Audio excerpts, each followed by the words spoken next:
Alors, à présent que vous avez appris la première méthode qui consiste qui permet de récupérer la liste des postes, il va falloir qu'on améliore un peu ce système parce que là, vous vous rendez compte que souvent sur certains sites, vous avez accès ici à une barre de recherche, une barre de navigation, une pagination. Donc, lorsque vous avez accès à ce genre de données que vous êtes développeur backend Laravel, vous devrez apprendre ici à mettre en place une pagination depuis votre API pour permettre à l'utilisateur client de filtrer les données depuis votre API. Donc là, ici, on va mettre en place une pagination. Je vais plutôt vous apprendre à mettre en place une pagination depuis une API Laravel. Donc là, le principe n'est pas compliqué. Vous n'avez pas besoin de stresser, c'est vraiment quelque chose de simple. Donc c'est parti ici pour la mise en place de la pagination et aussi de la recherche. Donc on va se rendre ici au niveau du post controller et dans la méthode index. Et là, quand on parle de pagination et de recherche, on aimerait récupérer les données que l'utilisateur va saisir. Et puisqu'ici on est en une méthode get, les données que l'utilisateur va saisir seront ici dans les paramètres. Donc là, on aura ici un point d'interrogation name égal à ça et ainsi de suite. Donc pour récupérer ces genres de paramètres qui seront passés ici dans l'URL, on doit injecter ici les requests de Laravel. Donc là, vous le prendrez depuis Illuminate HTTP. Ensuite, là, on va lui dire que là, ça devient ici $request. Donc là, attention, ne confondez pas ici ça et ça. Parce que là, c'est la première valeur qu'on renomme en la deuxième valeur. C'est-à-dire que tout ce create post request, je l'ai renommé ici en request. Donc ne pensez pas que lorsque je fais ici request, un $request est égal à ça. Non, c'est cette première valeur là, c'est-à-dire ce request là, cette bibliothèque request de Laravel que j'ai renommé en une variable request. Si je ne voulais pas renommer une variable request, à chaque fois que j'allais avoir besoin d'appeler $request, plutôt que de l'appeler plutôt ici, j'allais dire $request ceci, j'allais faire quelque chose comme ça, request, deux points, et saisir la prochaine valeur. Donc, plutôt que de faire ce request, deux points, voilà pourquoi est-ce que je renomme ici un $request. Donc, c'est cette première valeur-là que je renomme ici à une variable qui est la seconde valeur. Donc, une fois que ça c'est clair dans votre esprit, on peut continuer. Donc là, on va commencer ici. On dira que là, on aura ici une première request, une première query plutôt qui permettra de récupérer la liste des postes. Donc là, on aura ici un query. Donc on dira que ça sera la requête principale. Là, ça permettra de récupérer la liste des postes. Donc là, on appellera le modèle post. Et plutôt que d'appeler la méthode all, on va appeler ici la méthode query qui nous permettra plus tard d'effectuer plusieurs actions sur cette table-là ou sur cette première ligne de code. Ensuite, là, on va définir le nombre d'éléments qu'on souhaitera récupérer, retourner par page. Donc là, on dira que per page. Et puisque là, pour le moment, nous, on n'a que deux éléments, on pourra dire que là, on va dire qu'on souhaite récupérer un élément par page. Donc là, c'est complètement personnalisable. Vous pourrez le personnaliser autant que vous voulez. Ensuite, là, on dira qu'on souhaitera récupérer la page actuelle de l'utilisateur. Parce que là, depuis le front, il pourra aller sur la page 1, la page 2, la page 3 et ainsi de suite. Donc là, on souhaitera récupérer la page sur laquelle l'utilisateur est actuellement ou sur la page dont il souhaite aller ou il souhaite naviguer. Donc, si la page, ça sera égal à $request. Donc là, puisque ce sont les données qui seront passées ici dans l'URL, on appellera ici le input. Et si on dira que là, ce qu'on va souhaiter récupérer, ça sera une variable qui s'appellera page qui sera passée dans la request. Et si jamais elle n'est pas passée, on lui donnera la valeur 1 pour dire que l'utilisateur est par défaut sur la page 1. Ensuite, ici, on va taper ici, on va créer ici une autre variable qui sera ici la recherche, ce que l'utilisateur aura tapé comme thème de recherche. Et là, ça viendra aussi toujours de l'URL. Là, on mettra ici un request et là, on vérifiera que l'utilisateur a passé une clé qu'on appellera search ou peut-être filter. Donc, ça dépendra de vous, mais dans mon cas, je vais laisser sur search. Ensuite, là, on fera ici une condition pour nous assurer que là, l'utilisateur a tapé quelque chose dans la barre de recherche ou pas. Et dans le cas où l'utilisateur a tapé quelque chose dans la barre de recherche, on peut ici faire ici un query, de la query. Et là, on mettra ici un where row. Là, on mettra ici la colonne dont on souhaite faire la recherche. Par exemple, là, nous, on a juste le titre et la description. On pourra mettre where row titre. Là, on appellera la méthode like pour lui demander de retrouver tous les enregistrements qui, en griffe, correspondent à ça. Donc là, on mettra ici un % pour séparer un peu le code. Ensuite, là, on coupera le code. On appellera ici le $search. Là, on mettra ici une concaténation. On coupera ça ici. Et là, on fermera ici le pourcentage. Ensuite, là, on aura ça. Et là, on aura ça pour terminer ici le code. Et je pense que là, je vais commencer ici avec un double code pour pouvoir faciliter la lecture. Donc là, on fera ici, au cas où l'utilisateur a saisi quelque chose dans la barre de recherche, on recherchera ici tous les enregistrements dont le titre correspond ou a une petite équivalence avec le titre que l'utilisateur aura saisi. Donc, une fois qu'on aura fait ça, on comptera maintenant le nombre de résultats qui sont retenus par la base de données, c'est-à-dire le nombre de postes qui existent dans la base de données. Donc, on créera ici une nouvelle variable qui s'appellera total et on dira que ça sera égal à de la query count.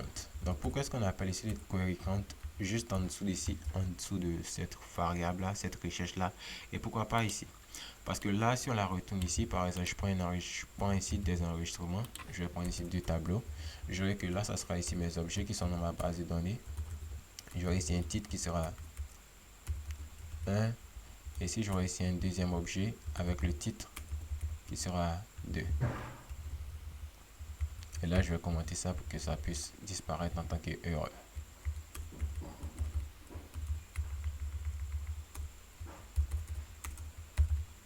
Donc là, si l'utilisateur recherche, si je mets ici la variable totale à...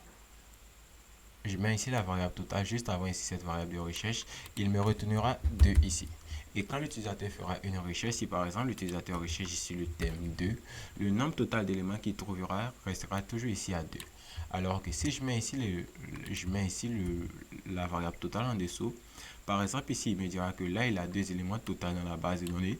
Mais puisque l'utilisateur a recherché le thème 2 et que le thème 2 ne correspond qu'à un seul enregistrement, le total qui me retiendra, ça sera ici 1 plutôt que de 2. Parce que là, il prendra en compte ici cette variable de recherche que l'utilisateur aura fait pour retenir le total. Ça permettra d'avoir un total dynamique en fonction de la recherche que l'utilisateur aura saisi ou non. Donc maintenant que vous avez compris ce principe, je peux le retirer et je vais retirer ici ce 2 là aussi et ce 1 là. Ensuite, ici, je vais mettre en place la pagination de Laravel avec le offset. Donc là, ici, je vais appeler une nouvelle variable qui s'appellera résultat. Et là, je vais ici faire un $query. Et ici, je vais limiter le nombre je vais plutôt faire ici un offset en fonction des pages que l'utilisateur aura donné. Donc, je lui dirai que la page sur laquelle l'utilisateur est, ça sera la page actuelle, moins 1. Et là, on multipliera tout ça par le nombre d'éléments par page. Ensuite, à tout ça, au nombre d'éléments qu'on obtiendra, on fera ici un limite. On créera ici une limite. Et là, on mettra ici une variable qu'on va appeler ici $per-page. Donc là, on limitera au nombre d'éléments que l'utilisateur aura saisi par page. C'est-à-dire ici, là, dans mon cas, moi, j'ai choisi un élément par page plutôt. Là, on limitera le résultat par un élément par page. Et ensuite, lorsqu'on aura ici le retour, on retiendra la liste de retour à l'utilisateur à travers cette méthode get.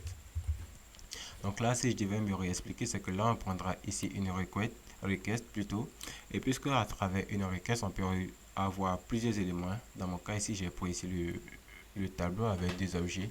Si j'avais cherché ici le chiffre vide, et le chiffre vide pouvait correspondre aux deux enregistrements. Et si dans mon cas, j'avais récupéré ici un enregistrement par page, et j'aurais pu avoir ici deux pages. Donc là, avec ce offset là, il gère ici ce système de pages. C'est-à-dire que si l'utilisateur a une page ou deux pages, en fonction de qui il a recherché ou non, s'il a deux pages et que chacune des deux pages prend 10 éléments, il limitera la première page à 10 éléments et permettra à ce qu'on puisse aller sur la deuxième page pour consulter les 10 prochains éléments. Donc là, c'est un peu ce qu'il fait ce code-là.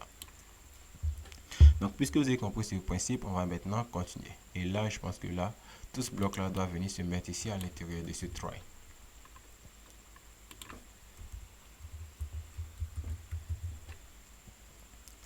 Ensuite, ici, ce qu'on va faire, c'est que là, on va modifier un peu notre JSON. Là, on aura ici le status code qui restera, le status message qui restera. Ce qu'on va faire, c'est que là, on va modifier, on va lui dire que là, on aura ici des variables qui seront un peu différentes dans la current page, qui permettra au client front de savoir sur quelle page il est. Donc là, on mettra ici $page, ça sera $page. Ensuite, on dira que là, on peut créer ici une nouvelle variable qui sera la dernière page, s'il souhaite afficher la dernière page de son côté. Donc là, on va appeler ici une méthode de Laravel qui permet de faire la division. Donc, on va prendre ici un cell. Là, on va prendre le nombre total d'éléments et on va diviser ça par le nombre d'éléments par page. Donc là, si on a 100 éléments et qu'on a 10 éléments par page, la dernière page, ça sera la page 10. Et je pense que là, il ne nous reste plus qu'à retenir une dernière propriété qui sera items, qui sera la liste des éléments. Donc là, on va la retenir et c'est égal à la variable result ici. Et puisque, comme je l'ai expliqué, la variable result affichera le résultat en fonction de la page et en fonction ici du nombre d'éléments par page qu'on a limité. Donc si on fait ce qu'on enregistre, qu'on retourne dans Insomnia et qu'on teste ça maintenant, et qu'on clique ici sur Send, on aura ici une API qui sera totalement différente. Et là, vous allez voir que là, je vais retenir ici au niveau de phmyadmin et je vais dupliquer ici cet enregistrement plusieurs fois.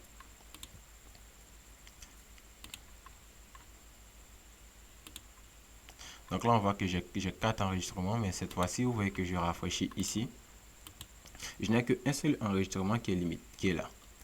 Et pourquoi est-ce que je n'ai qu'un seul enregistrement qui est là? Parce qu'ici, au niveau de mon application Laravel, j'ai ici limité le pair page à 1. Si je limite ici, si je change ici la valeur du pair page à 2, et que je viens ici, que je clique ici sur Send, j'aurai ici 2 éléments par page.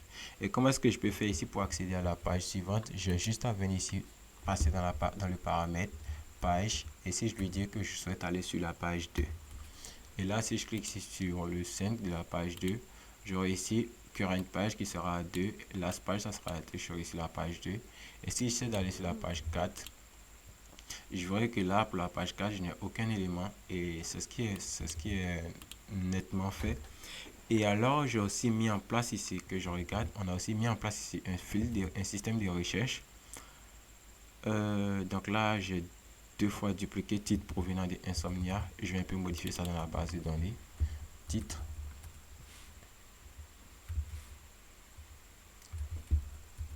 Apprendre Laravel.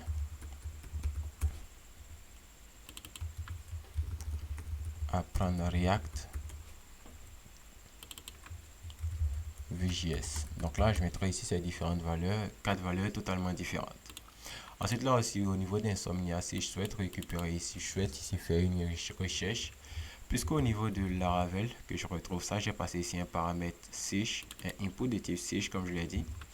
Si jamais je produis ici, j'affiche ici un search, je lui dis que là, j'ai un paramètre de recherche, et là, il doit s'appeler, il commence soit par la, et que je clique ici sur Send, vous allez voir qu'il va me retenir aucun élément qui correspond. Donc là, si je retire ça, si je retire ici la page, donc là, je vous explique ce qui s'est passé. D'abord, on va reprendre ça. Là, on est sur la page 1 d'abord. Et là, je vais filtrer le nombre de résultats sur la page 1. On voit que là, je n'ai que 2 résultats qui sont retournés. Et si je reprends, quand j'ajoute le paramètre search avec la valeur, il ne la reconnaît pas. Donc là, c'est quelque chose qui bloque. Ça ne devait pas se passer ainsi. Donc là, si je recherche directement ici le paramètre, il aura ça. Et si je retourne ici, après la recherche du paramètre, je retourne la page, il n'aura pas ça. Donc, il n'arrive pas à fusionner totalement la page et la recherche du paramètre. Donc là, je pense que la recherche, lorsqu'on veut faire ici la recherche, on ne tient pas compte de la page actuelle. Mais ce que j'aurais aimé faire, c'était qu'il puisse faire la recherche sur la page actuelle. Mais je pense que ce système ne sera pas pris en compte parce qu'il peut avoir 1000 enregistrements et si l'utilisateur a 10 enregistrements par page, si on souhaite faire la recherche sur la page actuelle, il aura besoin d'aller sur la page 2 pour faire l'enregistrement sur la page 2, la page 3, ainsi de suite. Donc je pense que là, pour le moment, ce système-là est complètement fonctionnel. Donc là, par exemple, si je recherche maintenant ici Vue.js, je commence mais juste ici V et que je clique ici sur Send, on aura ici 2 enregistrements qui correspondent. Parce que là, j'ai un Vue.js dans le titre. Et là, pourquoi est-ce qu'il m'a retenu le second? J'ai pas de V dans Laravel. Oui, j'ai un V dans Laravel. Donc, il me retourne tous les enregistrements où il voit un V. Et là, si je mets un mot-clé spécifique avec apprendre, puisque je l'ai en double, je remarque que j'aurai ici le test apprendre Laravel, apprendre React qui apparaîtront. Donc voilà comment est-ce que vous pouvez mettre en place une pagination du côté d'une API Laravel avec un système de recherche et un système, ou alors un système de filtres si vous préférez. Donc j'espère que cette vidéo vous aura plu et on se retrouvera dans quelques jours ou quelques semaines pour la suite de cette conception d'API où on va commencer à mettre en place ici le système d'authentification avec Laravel.